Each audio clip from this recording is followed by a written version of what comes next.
皆さんこんにちは、ネストリングスです。今回はこちら、ドランダガーヘルズチェインライノホーン、新しく発売されたベイのパーツを使って 3on3 デッキを作って戦っていきたいと思います。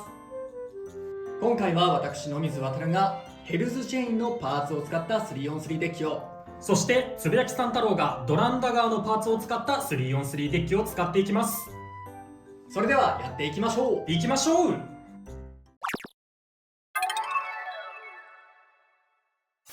最初にシュートポジションを決めるじゃんけんをします。最初はグー、じゃんけんぽい。こっちで OK。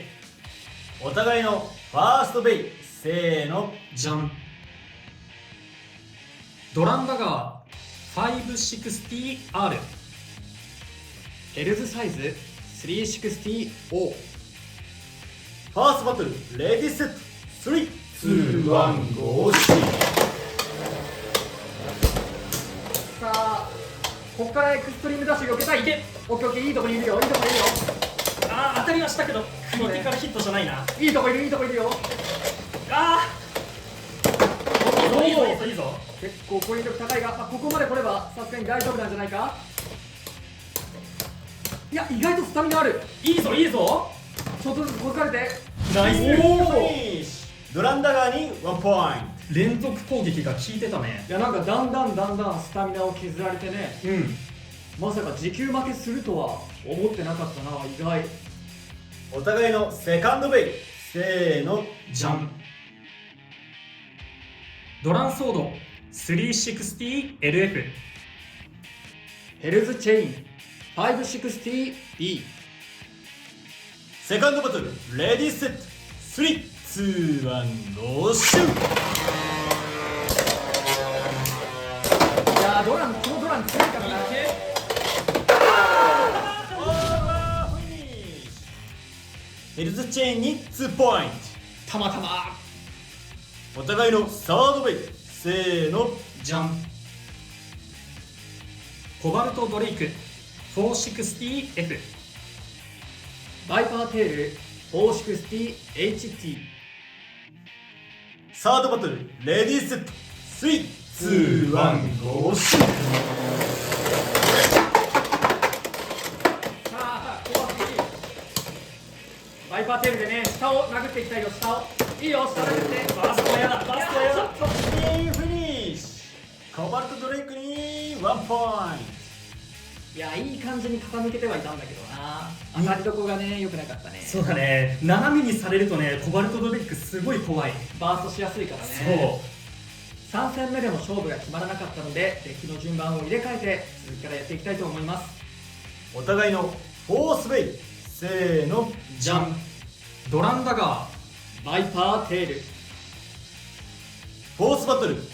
レディーセット、3、2、1、ゴーシュー。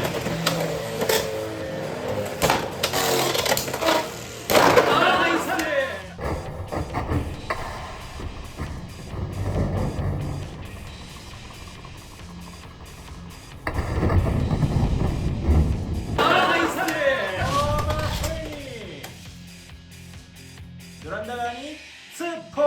イント。よってこの勝負はつぶやきさん太郎選手の勝利だ。やったぜ。いや、ドランダガーいいぞ。はい、ということで今回はヘルズチェインとドランダガーのパーツを使って 3on3 バトルをしてきました。いかがだったでしょうか。いや、一気にパーツ増えたね。そうねいろいろと。ドランダガーとラッシュ、ヘルズチェインとハイペーパー、であとはライムホーンとスパイクで、意外と6パーツかな、そうだね。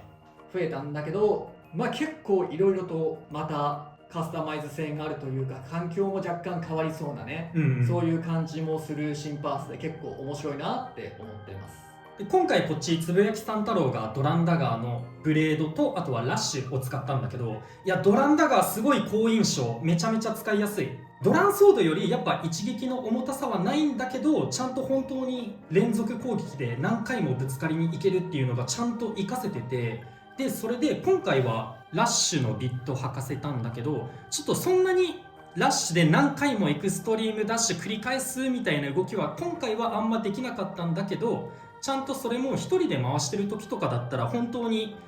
コンセプト通りラッシュの触れ込み通り何回もエクストリームできるし、でドランダガーもねブレードがよくって、エクストリームダッシュとかで相手をオーバーポケットとかエクストリームポケットとかに弾き出さなかったとしても、ぶつかることでどんどん相手のスタミナ削れるから、結構このアタックタイプのビットじゃなくってスタミナ系とかで使ってみてもいい戦いできるんじゃないかなって思うぐらい、本当何回も殴りに行ってどんどん相手のスタミナ削るっていうのがすごいいいなって思いました。今回まさにヘルズサイズとの戦いでね、ちょこちょこと小づいてスタミナを奪って、でスピンフィニッシュで勝つっていうね。そうもう本当に連打攻撃っていうのがちゃんとできてる。ドランソードとのね使い分けができるからすごいいいよ。それに今回エクストリームダッシュでのラッシュ攻撃というか連続攻撃こそできてなかったものの、普通にさ真ん中ら辺で連続攻撃自体はしてた気がするから、そういう使い方でもラッシュは面白いのかなっていうふうには思ったね。そして私はこのねヘルズチェイン新しく出たのを使ったんですけど、正直ねそのドランダガーとかと比べちゃうと結構使いづらいパーツかなっていうのが今の印象かなと思う。でそう感じる一番の理由が裏面にあって、多分なんですけどこれも変重心に作られてるんですよね。ここの2つの刃のところ裏面に穴が開いてるのが見えると思うんですけど、それに対して残りの5枚刃のうちの3つのうち2つはもうみちみちにメタルが詰まってる感じがしていて、でここだけは穴にはなってるんだけど、こういう穴と違って、真ん中だけ穴みたいな感じになってるんで、なんて言うんでしょう、ここで真ん中で切ったとしたらこの画面右側だけが重くて左側は軽いみたいな、そういう作りになってるんで、なので、めちゃめちゃブレますね。普通に使うと調整すれば多少マシになるんですけど、結構調整も難しいっていう感じがしますね。なのでアタック力に関してはヘルズサイズよりもあるような感じがするんですけど、ブレてね変重心で攻撃するんで、持久力に関してはちょっと厳しいかなっていうところはありますね。ヘルズサイズにはなれないかなって感じがしますね、第2の。今回やっぱりこのベイブレード X ヘルズサイズだけがちょっと例外としてあるんですけど、基本的にそのスタミナタイプ以外のブレードってこう変重心に作られてるイメージがあって、こいつも若干使いづらく作られていますね。っていうのと、今回はそういう場面はなかったんですけど、倒れた後になかなか戻ってこれない印象があります。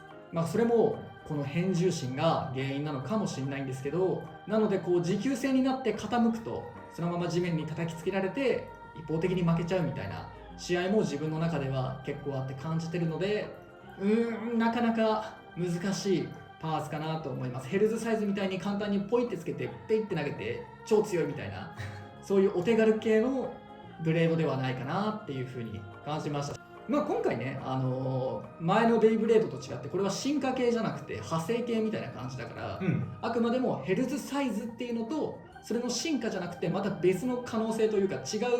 機体としてのヘルズチェインだから、差別化って意味ではちゃんとできてるかなと思うね。ヘルズサイズは持久よりで、こいつは若干アタックより、っていう感じがするね。いやでもかなり難しいと思いますが、まだね2日目とかなので、今後開拓が進んでいけば、あるいはビタって止まれるぐらいすごく綺麗に調整されたこいつが作れることができたら、もしかしたら化けるかもしれないなとは思ってます。このヘルズチェインね、さっきまで動画外で回しててかなり気に入ってるカスタマイズになります。なかなか勝率がねもうすごい強かった、よくてね、前回の動画までだとちょっと難しいかなとか、どうやって使えばいいかなってなってたんですけど、この使い方は割とありだと思います。でもう一つの新しいパーツのこのハイテーパ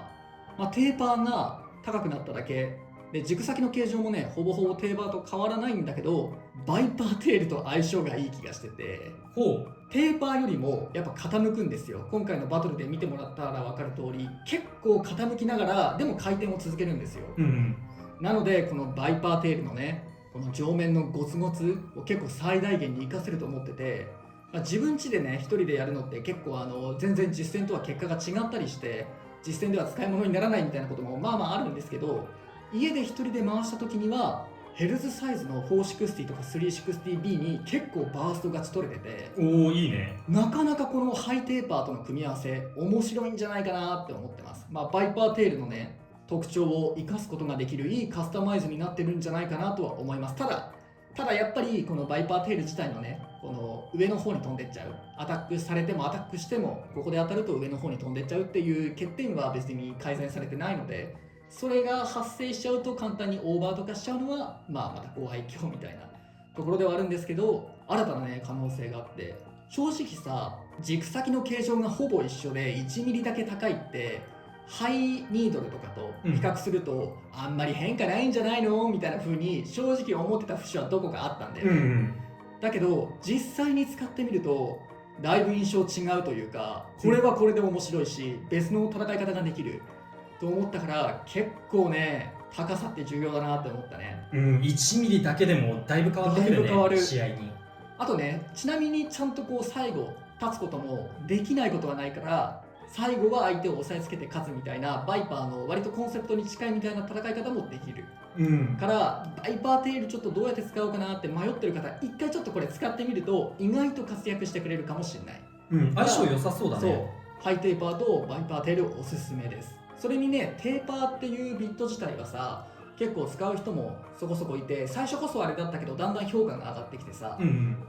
そこそこ強い、人によってはめっちゃ強いに入るぐらいのビットだと思うから、それがデッキに2つ入るっていうのはそれだけでも利点になるかなっていうふうには感じたね。いやでも結構環境自体は変わりそうっちゃ変わりそうだし、ドランダガーとか特にね追加されるとドランソードシャークエッジドランダガーみたいなそう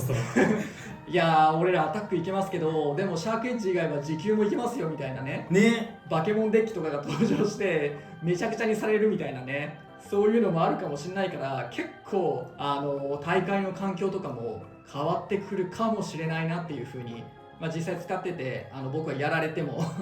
感じたなって思うので、ぜひね気になった方はドランダガーヘルズチェインのセットを買ってみてはいかがでしょうか。ということでこの動画が良かったらグッドボタンとチャンネル登録よろしくお願いいたします。